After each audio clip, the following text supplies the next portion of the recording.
Hey everyone, welcome back to the Being Formed podcast. My name is Adam Ormord. I'm the host as well as the president and the co-founder of LifePoint Resources, along with my wife, Rebecca.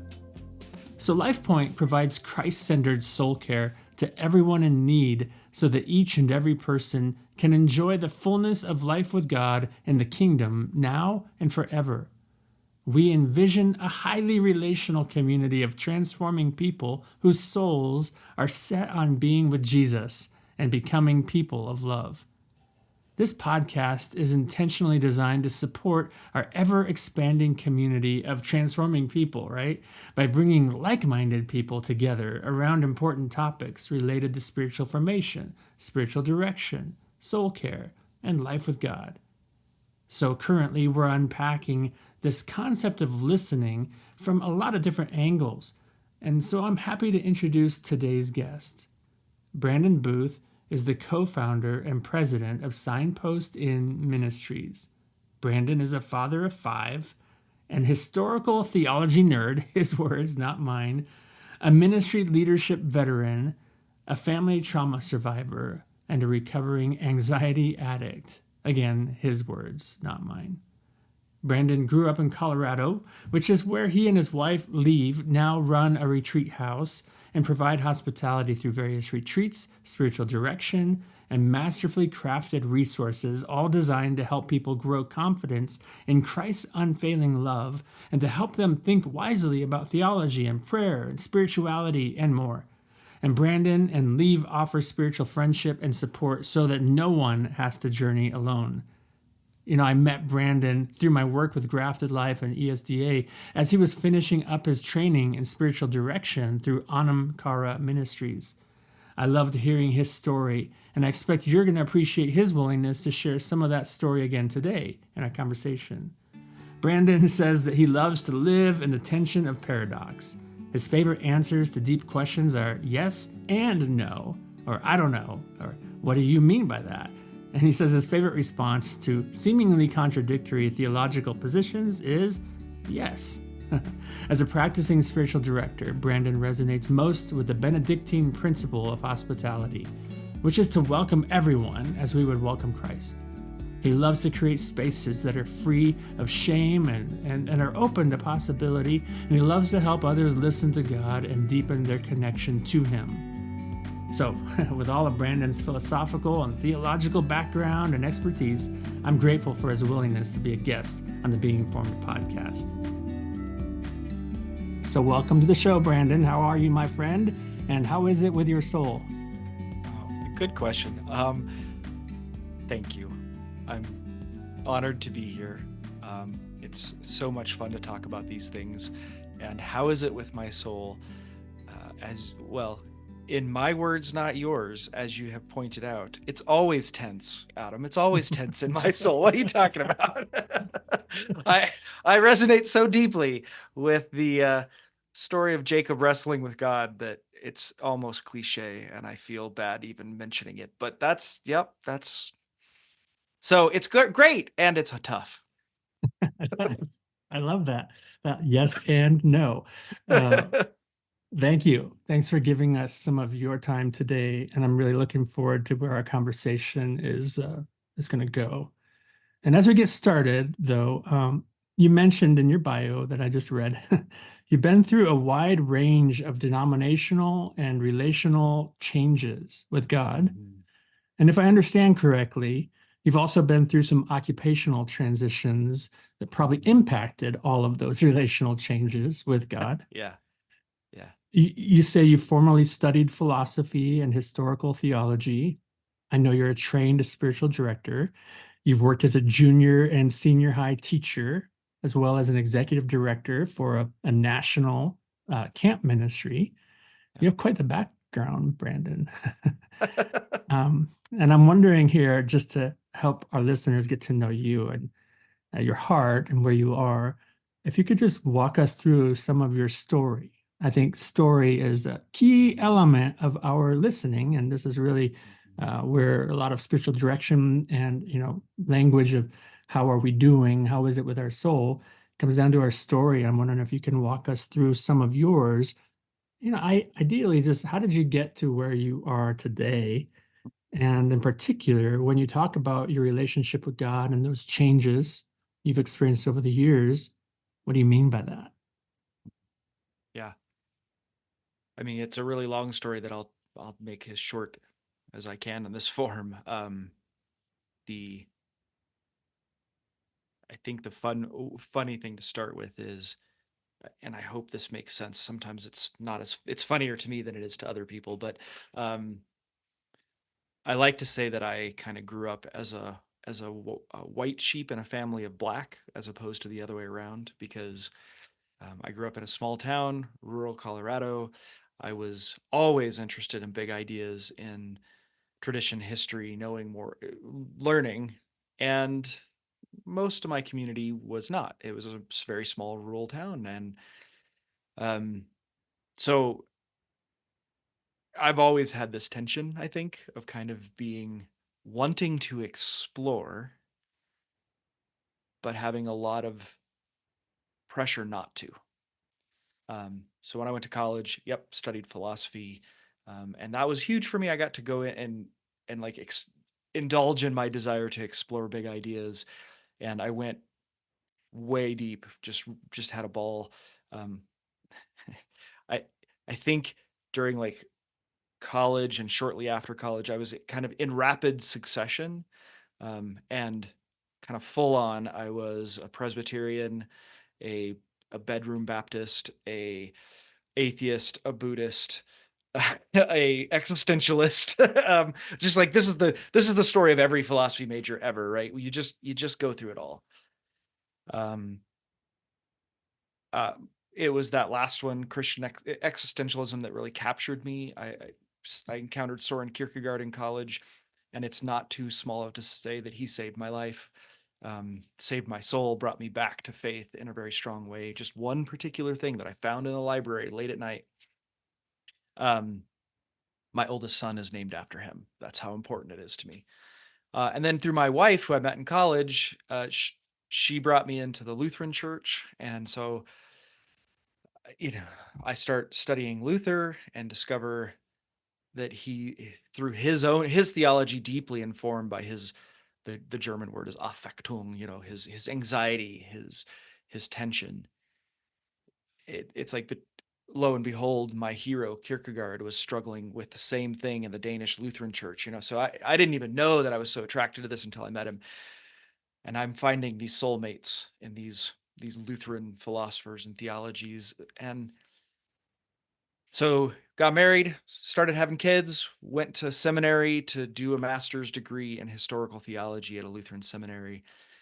And that's where like my theology now starts to connect with my desire to learn and grow, but also be rooted, right? I have these two tensions. I want to be able to freely explore any idea ever, but I also want to be somehow rooted. And I'd never really been able to do that, figure out how to do that in my life.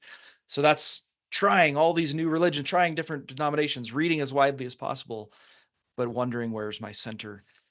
Um, in my experience of Lutheran theology was just that love of paradox, that it's a joke in our church, literally, that when you ask a question, does God do this or does God do this? Or is it this way or is it this way? The pastor says yes. And that's, my joke too. So I landed there. And in the meantime, I'm growing up in this other ministry that's an apologetics ministry, a ministry for young people to teach, sort of born out of the culture war. That's where it was founded. And I found tension there too. I loved ideas and argument and being right. And I also loved long conversations with the students dealing with spiritual issues and the grapplings with the truths that are difficult, and the pristine cleanliness of answers in theology when it hits up against the very not clean, not understandable reality of life. Yeah. Um, Fast forwarding Hmm. through just to kind of bring us to today, I did that for did that ministry along with teaching school. I did a lot of things, but all of those things surrounding this kind of, I want to understand. I want to understand. But I also want it to be real in my life.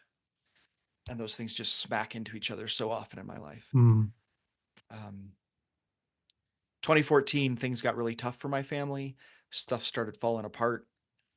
That's the beginning of me realizing I'm an anxiety addict, that I have a bona fide anxiety disorder that I had never dealt with.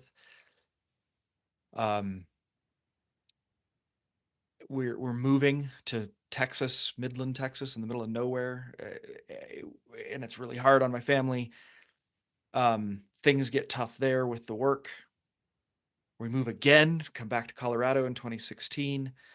Things are getting worse with the ministry relationship. I'm struggling with new leadership. I'm struggling with my own identity. I'm struggling with anxiety.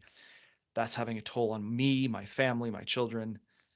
2019, we discover some pretty big trauma for my children, for my family that we had no control over. That, Adam, blew me out of the water completely. Mm. I ended up on a sabbatical, which, sabbaticals are supposed to be restful times when you go and reflect and talk to God. For me, it was recovery. Like Mm. for me and my family, like Mhm. I just I fell apart. There's no real way to say it other than I just fell. And so therapy, spiritual direction, learning to reconnect with God. And God did massive things in my life, in my wife's life, in our family over to 2019, 2020. That brings us kind of to today. Uh-huh. It was through that experience primarily with me and my family that our relationship with our previous ministry ended. And Mm. God said, you're going to start a new ministry. And that new ministry was going to be me and my wife, me and Leave, using our talents to love other people who are broken, lost, and alone. I'm not sure if that's the story, but that's the short version. I think the way it ends for today is that when we started Signpost and Ministries, the vision we had was everybody's at a crossroads at life. We are all on this journey as pilgrims. I don't have the answers. Huh. I'm not the destination. I don't know what God wants you to do, but I can sure as heck open a space in my life where you can take a break. And so the ministry is, which is what I needed, which is what God gave to me. And so what I have is you're at the crossroads, you're tired, you're alone, you're exhausted like me. You turn your head to the side and there's an inn, the door is open, the lights are on. Yeah. There's fresh bread being baked. You walk in and somebody says, "We're so glad you're here. Yeah. What do you need?" Yeah. A minute And ago that's it. when you said I don't have the answers, all the answers or the answers, you didn't say I could see you, and you didn't say that out of disappointment or, but you actually breathed what looked like a sigh of relief as you said that. I don't have all the answers. Yeah. For me, that was one of the big transformations that God worked in my life, because my experience of anxiety is like having a whole bag of hornets over my head all the time. And every hornet is another idea, and it's another worry, it's another thing I have to keep track of. And anxiety for me is this like obsession with pulling hornets out of the bag and looking at them really closely right in my eyes, and then stuffing them back in the bag and grabbing another one. And as you can imagine, if you've got a bag of hornets over your head and you keep jamming them back and forth in there, they get really mad.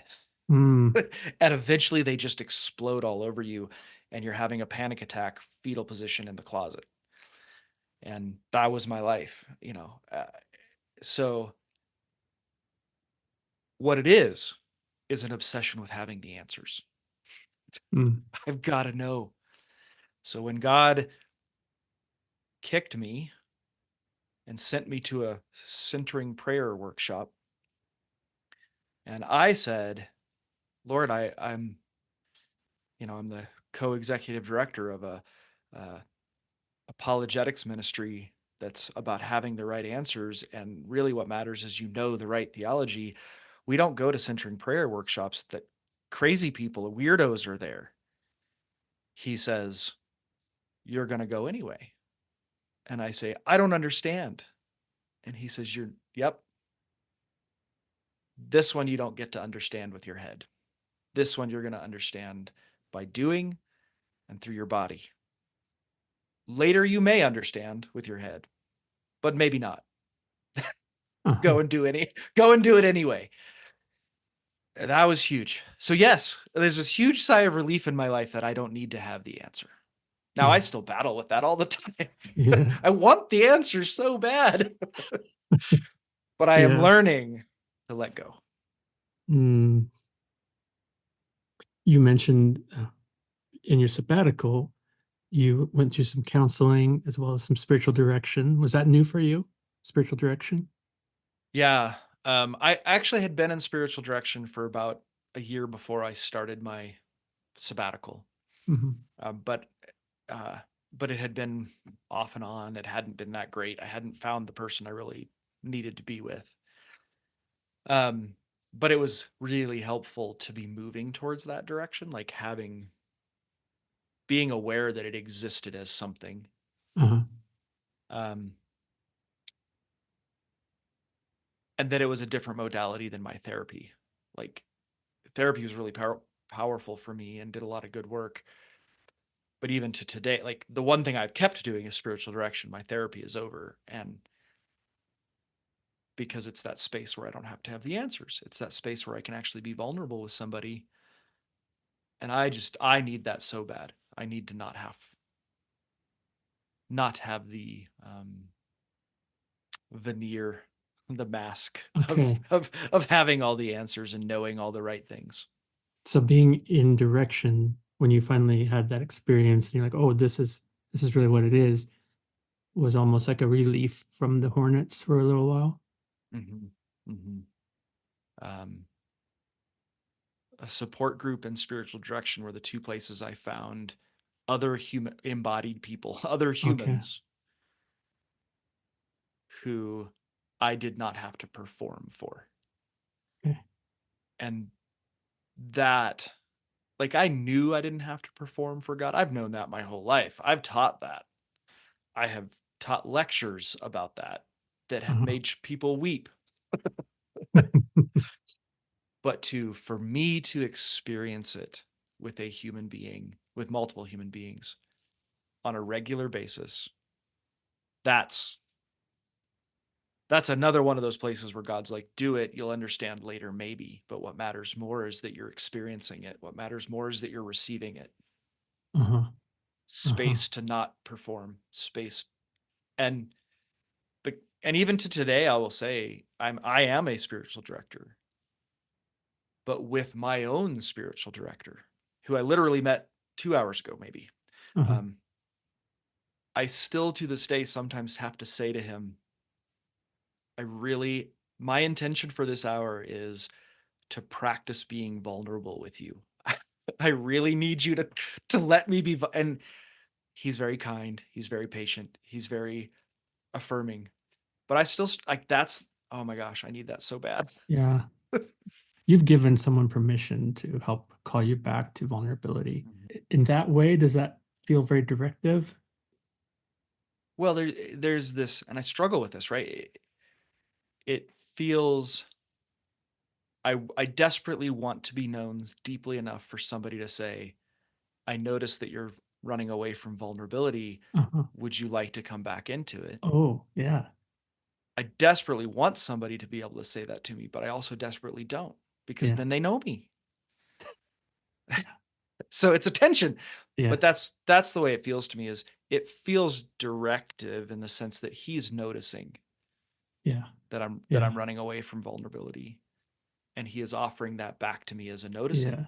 Yeah. And that makes me feel a little bit ashamed, because I should, come on, Adam, I'm a spiritual director. I should be able to be vulnerable, shouldn't I? Um, it doesn't happen in every session, right? It's like this takes time. Yeah. The more I'm able to trust him, the more I'm able to trust God, the more I'm Yeah. able to say, it's okay to even be ashamed of not being vulnerable enough. That's part of being vulnerable. I hope Yeah. that makes sense. I know it's complex, but Yeah. yes, Yeah. it's what I need. It's what I love. Yeah. Don't always want it. Yeah. Well, you've been doing spiritual direction now as a practice. You've been practicing as a practitioner for a while. And so now you've met with lots of folks. The practice of spiritual direction, what is it breaking loose? Mhm. Or what would you describe as Mhm. as a person who's experiencing direction as it Yeah. unfolds in their life? Mhm. It's almost like I want to ask it as a question for the listeners, right? It's like, imagine if would you even be willing to imagine? What would it feel like to just even be willing to imagine that God was better than you could possibly imagine? That he actually wanted to hear anything you wanted to say? That he wanted to hold you? That he wanted to be with you even in the worst places? Don't imagine it. Just imagine what it might feel like to imagine that. Oh, yeah. Would you like to feel that way? Yeah. And over time, here's what I love to experience as a spiritual director. I was just telling this story recently. It was asking that question. In Anam Kara's training program, one of the things that Tara, who runs the program, teaches is that here's a model for understanding what a spiritual director is. They're what she calls a transitional grace object. It's the incarnate, it's the embodied human who is unconditionally accepting, which allows the person to experience unconditional acceptance. And then maybe, just maybe, imagine that God is like that too. So here's how this kind of plays out, right? It takes time. You don't do this in one session, you don't do this in one conversation, but a directee who I asked that question to, what would it feel like to just even be willing to imagine that God was that way? I don't know about that. Later, have you felt that in this room? Yeah. Would you be willing to imagine that God might be like, I have been accepting of you. Would you be willing to imagine that God would be even far more accepting? I'm imperfect. He's perfect. No, not willing. Okay. All right. Month later, would you be willing? Maybe. Cool. A month later, would you be willing to imagine that God is even more loving and accepting than I could ever be? Yeah, I'll give it a try. A month later, you'll never believe what happened. You know what I mean? That's Yeah. the and I love to see that, because all of a sudden what breaks loose is all my defenses against the reality of God's love. Yeah. That's good. Thank you. This is a good time to pause in the conversation with my friend Brandon Booth. There's an invitation, don't you think? Are you willing to imagine? Are you willing to be curious? To pay attention, to turn aside, and to believe just maybe God is really interested in having an intimate, loving relationship with you, and you're worth it. You're not what you do or what you've done. You're not what you have or what others say about you. You are the beloved son, the beloved daughter of God. The God who is a relational God wants to have a real relationship with you, not a transactional one, a transformational one. So if you're interested in spiritual direction, you can visit Brandon's website, signpostin.org, or you can visit our ministry, lifepointresources.org. We have a team of spiritual directors located all across the United States, from east to west, from north to south. And even if you live outside the U.S., we would still love to meet with you, and we can do that. So please, if you're interested, check us out. You wrote a book back in 2020, and it strikes me that as you were telling your story, that was in a significant time frame of transition, actually. Some things Yep. were breaking loose in Yep. your life then. But you wrote a book, shared it with me. It's called Changing the Conversation: Learning to Dance Instead of Fight in Everyday Conversation. Great title. And wanted to pivot to that book, especially to a particular concept that you write about in the book. Before I get to that concept, though, let me just share with our listeners a quote from page 6. Uh, you say there, conversation is much more than talking to someone. Conversation means that we're all in this together. Conversation is the dance that connects us all and creates all that we hold dear. It creates and sustains family, and it creates society and culture. Good conversation is important. You go on to say, expanding my definition of conversation like this has been life-changing. I saw that thinking of conversation as war, with all its strategies and tactics, was fruitless. When the person opposite me was territory to conquer, we always got defensive and were never vulnerable and present with each other. So even when I won, I lost the things that really mattered: genuine friendship and community. And now that I see conversation as the dance of life, everything has changed. It wasn't easy at first, but with practice, I've become much better. And now I enjoy conversation with nearly everyone. How could I not? Conversation is creative and beautiful. It's a seedbed of all good things. Man, I love that. I love your writing. I love the image Thank of you. the dancing as well. And so you move from that premise of conversation can no longer be what culture and society has turned it into. Okay. We Mhm. need to expand and broaden our definition of conversation. And then you just masterfully work through the book, but you end up at this chapter on active listening. And you start out your chapter there by saying that true listening begins with curiosity. And that's what I want to just kind of spend a little bit of time talking with you about today. You go on, and I hear that even in the questions that you're asking directees like you just described to us. Mhm. Like you're giving them invitations even toward curiosity. Mhm. Let's not even move to specific answers right now. Just stay in a place of curiosity. What would it be like? Mhm. You talk about curiosity. You go on and say that curiosity's only goal is to let the other set the goal. Mhm. I say that again. You say curiosity's only goal is to let the other set the goal. And so I'm wondering if you'd say more about that, Brandon. Like, why is curiosity so important in our pursuit of a more meaningful, more fruitful conversation? Mhm. Um, there's a lot of backstory to that, and just the very short version is that as I was writing the book, I was coming out of a right out of the culture war mentality, in which, as as you quoted, the purpose of talking to somebody was to win them over, to correct their position, to fix some social issue, whatever. So even if it was done quote unquote out of love, the method was war. The method was dominance. I have to prove you wrong, defeat you, whatever. And I grew increasingly uncomfortable in that world with that mentality that never was named, it just was implicit.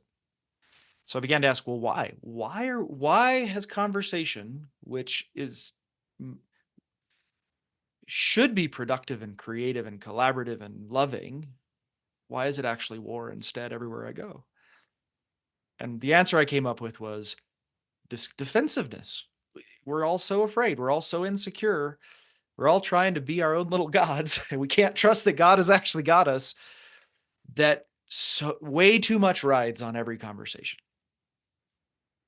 And to learn to let go of those defenses and really trust God allows for curiosity, which I would almost change. If I were to write this again, I might almost use the word wonder instead of Mhm. curiosity here. because one can only wonder, one can only be curious about something in a place of security and freedom. Hunter-gatherers could not be curious about them or wonder at the beautiful mountains that they were around. There's sort of a romantic image of the ancient hunter-gatherer societies that were wondering and at peace. Honestly, the probable reality was they were probably too busy trying to find enough food to live for that day. They didn't have the time to stop and look at the beautiful mountains or notice a beautiful bug or whatever. It's only in a place of safety, security, quiet, when I don't need to be working, that I have that place and space within myself to be curious. Just so in a conversation or with another human being. When you are no longer perceived as a threat to me, my family, my society, whatever I'm afraid of, then I can actually be interested in you. I can see you for what you really are. The complexity, the beauty, even the hard stuff, the dark stuff, the broken stuff, like all of that stuff can become something that I'm interested in, not because it's going to be useful to me or because it's going to fix something, but because it's just Adam, I'm literally looking at a picture on my computer. We own a lodge in Westcliff. I have a picture of off the back porch looking at the Sangre de Cristo Mountains. Mm-hmm. And I'm looking at the mountains right now going, I don't look at these mountains asking what good are they to me. Yeah.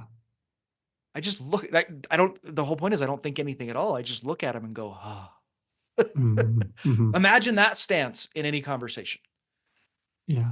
That's curiosity. So when I say it's letting the other person set the goal, here's curiosity in a conversation. You start talking and I go, man, I wonder where he wants to go. Mm-hmm. That'd be interesting. I wonder why. Oh, that's cool. Oh, he wants to go there because, wow, never thought of that before. Oh, and it's just, you could talk about anything, even something I completely disagree with, and it's fascinating and exciting and enjoyable. It's like watching a brilliant television show. You know what I mean? It's like I'm not threatened by you, so I can be excited. I don't have to agree with you. I don't have to think where you're going is a place I want to go. Mm-hmm. I don't have to think, but that's the point. I don't have to think about those things. Is that too much of an answer? Was that too many That's a words? great answer. I like how you said, I'm not threatened by you. You said in your book, most of our conversations are competitions to talk about ourselves. Yeah. And even more, and I've grown in this, most of our conversations, especially in our day and age, especially in our current cultural, social, political context, most of our conversations are defensive and attacking because we are trying to secure. We're not even just interested in ourselves. We are literally, we feel an existential threat in every conversation. It's not always there. It's rarely there, but we feel it. Holy cow, do we feel it? Yeah. Yeah. So I'm not even talking to you. I'm actually trying to shut you up. Mm-hmm. Mm-hmm. Because anything you say is going to threaten me. Yeah. You wrote this book in 2020. When in 2020? I'm just curious. We all kind of know what happened in 2020. Yeah. The bulk of the book was actually written well before that. I finished editing and stuff in 2020. But yeah. Could you have possibly known? No way. Hmm. But it definitely influenced some of the finishing touches for sure. Yeah. Well, I appreciate your use of the language of curiosity, especially how you offer suggestions for developing our curiosity. That's good, right? Yeah. We actually can learn some things here from you. And you do say in your book that by developing our curiosity, we're furthering the possibility of wonder. We're developing wonder, right? Yeah. You do say Yeah. that. And I like how you put it in the book. You say, every person I meet is a whole world in themselves. I love that. And so I love that you are so fascinated by the other Brandon, whether that's, talking about philosophy or theology or spirituality or just interesting interesting topics, whatever they might be. I mean, I'm sure Yeah. you've got all kinds of things you're fascinated by the other, whether that's a person sitting in front of you or just something you want to learn more about. And so this developing curiosity and wonder, you know, it has to be fed and it has to be nurtured. Otherwise, it dies. That's Mhm. what I was picking up on. As a matter of fact, you give a couple examples in your book of enemies of Mhm. curiosity. You kind of think of it like curiosity killers. And the Mhm. two enemies you name are cynicism and Mhm. over-analysis. And so I'm wondering if you can unpack these two enemies of curiosity for us. Mhm. And where do you see these at play in most of the conversations you notice within our current Mhm. social and political culture, if we can go there for a moment? Sure. Cynicism is easy to unpack. It's the reason you don't answer any phone call that you don't recognize the number from. Mm, It's the reason you send all those to voicemail and let them be screened because they are telemarketers and they're trying to get something from you and they're probably trying to scam you. So they're being dishonest as well. mm. This is as far as I'm concerned, this is the defining spirit of our age. We live, breathe, swim cynicism. Everybody has an angle. Everybody's trying to get something from me, whether it's money or agreement or whatever, and nobody's being honest about it. That's social media. That's every phone call. That's politics. Unfortunately, that's most of our family interactions. It's our churches, but just the constant sense that I am an object, somebody wants to use something or get something, and they're probably not being honest about it. So I can't have an honest, open conversation with anyone because I'm always wondering where your angle is. And as long as I'm trying to figure out your angle, I'm walled up, I'm defensive, I can't talk, I can't listen. Overanalysis, I don't know how widespread this one is. It feels pretty widespread to me, but it's definitely personal for me. It's the drive to break apart, cut up, understand, weigh and measure every possible angle of everything. So I have to understand it completely before I trust it. I have to know every possible angle on it before I use it. Yeah. So this is the common killer in my experience to curiosity around God and Scripture, right? I mean, how many of us pick up a psalm and the first question we ask is, well, where's the commentary on the Psalms so I can understand exactly what this means in context historically, what the Hebrew meant, and all the other things that everybody else has ever said so that I can weigh and measure them all and figure out which is the right answer so that I can walk away and tell God I got the right answer. That's overanalysis, right? Rather than this is a poem. It's like a song on the radio. You don't analyze it, you sing with it. um, to me, those are the two big ones that we face. We're trained by society that everything's got an angle trying to get something from us. We're also trained by society that we have to know everything before we can enter in. Yeah. I mean, and I love the fact that you actually provide an antidote for the over-analysis in your book, and you write it very clearly. You say the antidote for over-analysis is love. Yeah. You say true love does not seek to break others down or cut them up. Instead, love seeks to support and build up. Love certainly analyzes things sometimes, but only for the purpose of putting pieces back together in a healthier way, much like a car mechanic might take apart an engine in order to rebuild it cleaner and better. I love that. It reminds me, Brandon, of the language we use at LifePoint, uh, becoming people of love. Yeah. In other words, like putting aside what it is that we think we need to get out of every interaction and seeking first to understand, not for the purpose of satisfying our own incessant need to analyze the other, including God, and in so doing, prop ourselves up. But as you say, appreciate others as complex and as wonderful whole people.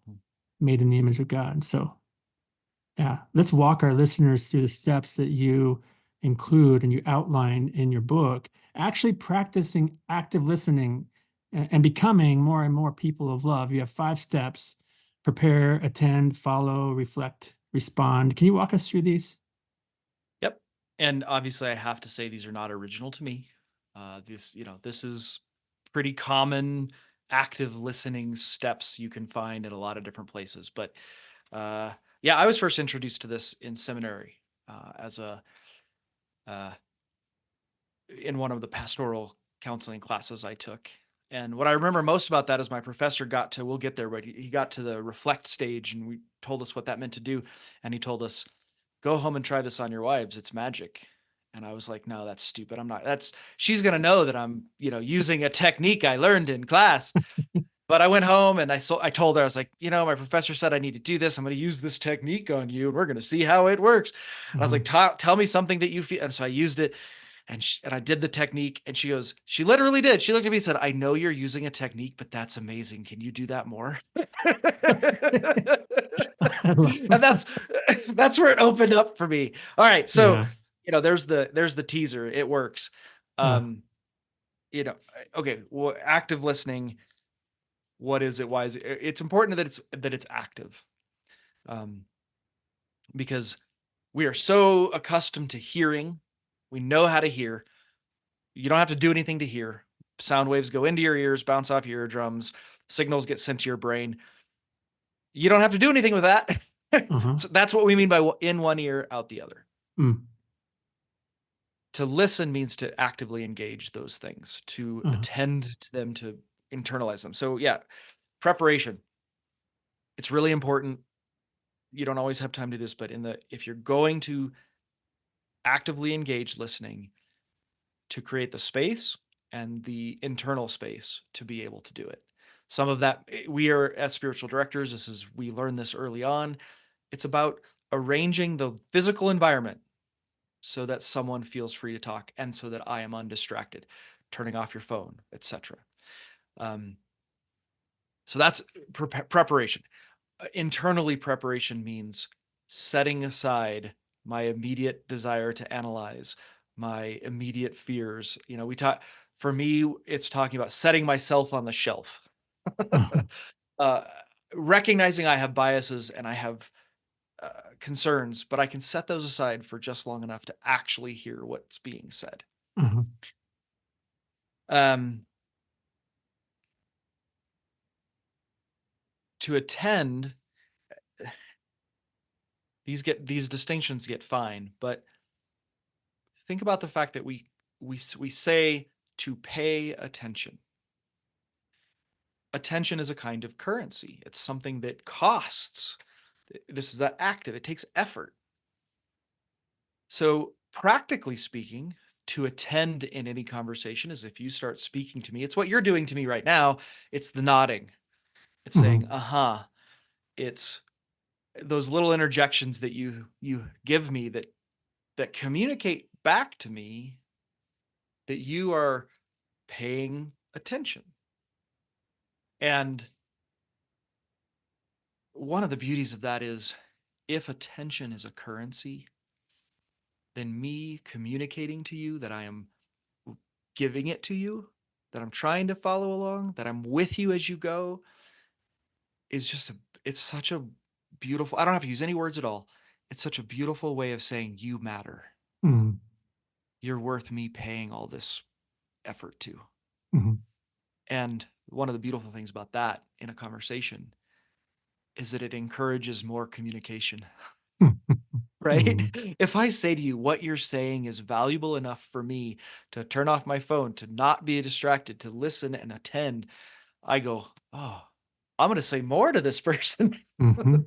Mhm. So, again, practically, what is attention? What does it do? What does it mean to attend? So much of it is body language, too. The little nonverbals, the verbals that you've given me, the ahas, the nods, the nonverbals, the nods, the open posture, Mhm. the relaxed posture. I think it's in this spot in the book where I tell the story of learning that I was sitting on the edge of my chair as my staff were talking, and they freaking them out. And I never knew it. And one of my friends saying, "You have got to relax." Mm.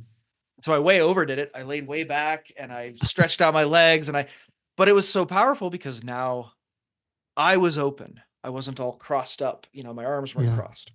Okay. Yeah. That's step 2. I'm going real I'm fast. So going to pause stop you me. though, real quick, because what you just gave us was an example from your book, and your book is filled with examples. Every chapter, every teaching moment that you're giving us in the book, you're filling with examples of how you related to your children, or what, like you just shared with us. And so that's my favorite parts of reading your book, is that it's really, really, really practical. Anybody can identify with what you're talking about because you give so many good examples. Good. I hope so. I hoped that would work. It was good. Yeah. And so that's step 1 is to prepare. Step 2, to attend. Step 3 is to follow. What's the real difference between paying attention and following? It's a fine distinction. But to follow is that communication that I'm not only giving you attention, but that I'm seeking to understand. I'm not just listening, letting you speak. I'm going along with you where you're going. Yeah. And that's another level, right? It's this is where you may ask a question, a clarification question. This is where you may ask, "Did you mean?" This is where you may say, "Hold on a second, say that again." Mm-hmm. Anything that's just like, I'm with you, I'm going the direction you're going. I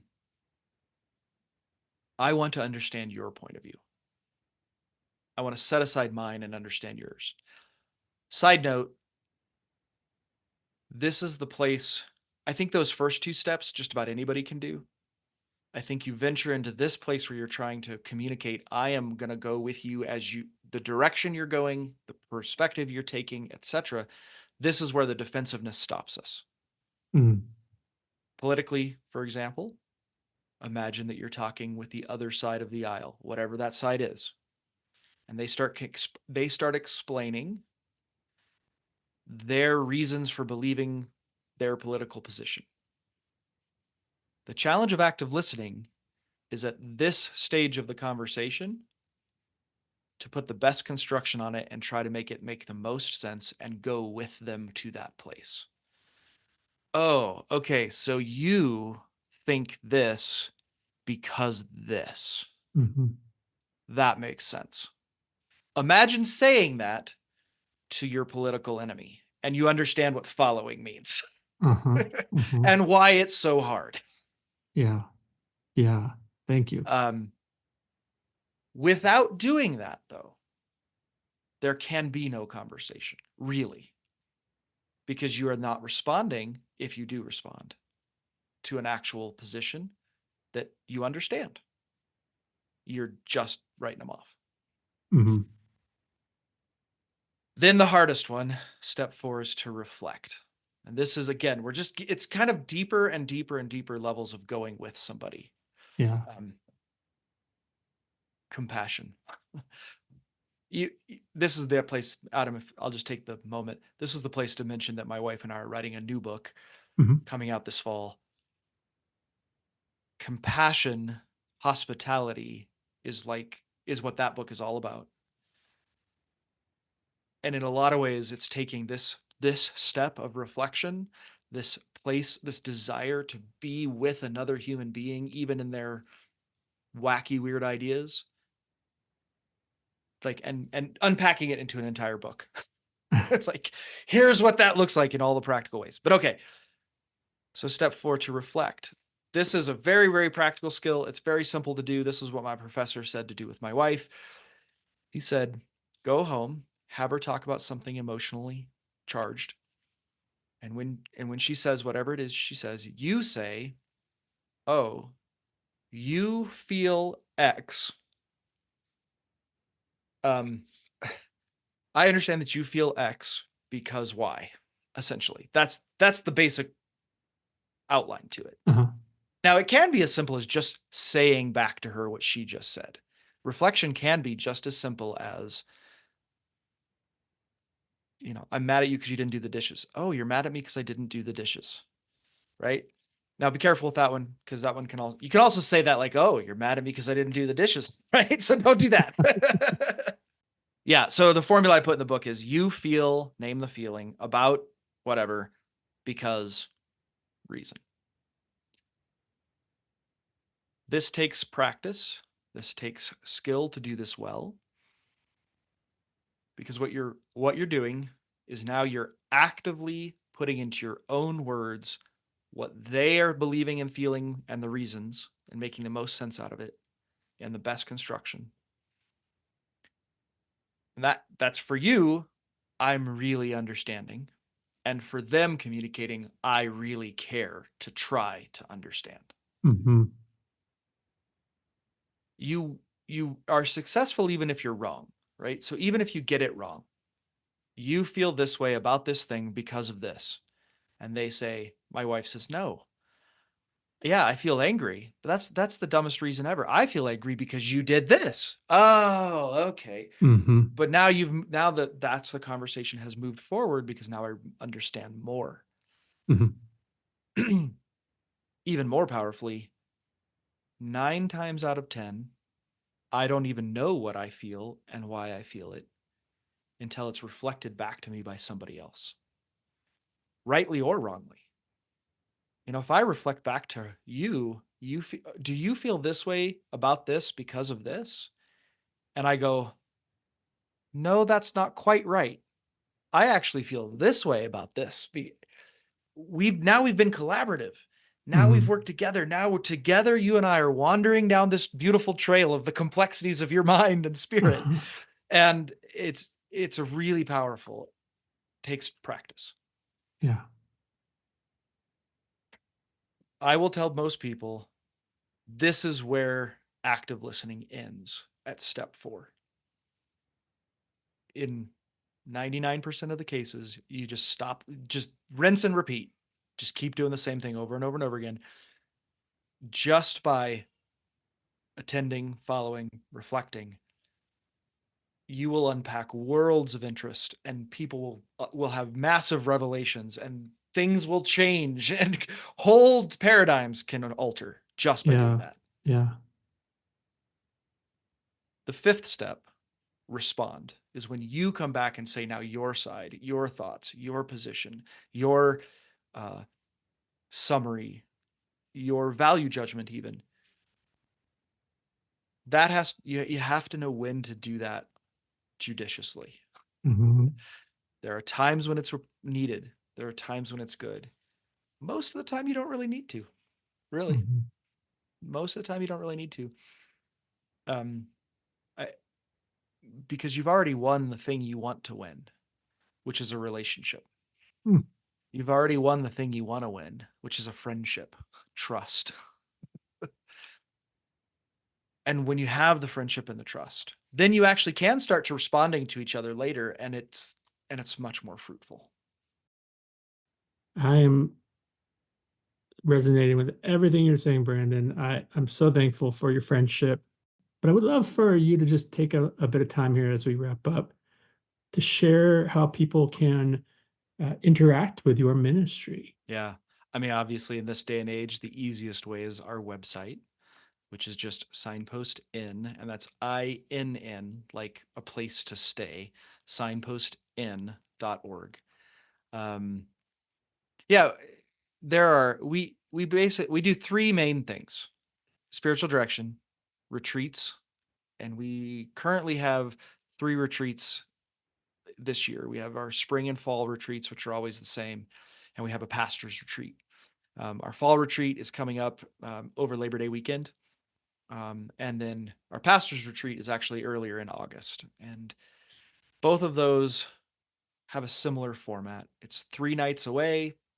It's in Westcliff. It's the mountains I was talking about. It's absolutely gorgeous.